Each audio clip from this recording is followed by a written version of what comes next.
I'm Dr. Monica Agarwal, and I'm a preventive cardiologist who believes in the power of nutrition and lifestyle to heal the body.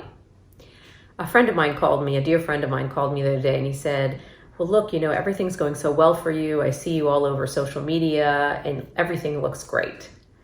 And I thought about that comment a lot because I think that that's ultimately the fundamental issue with social media, isn't it? Everything looks so perfect in that one view that we're showing to the world, but my life is imperfect just like everyone else's.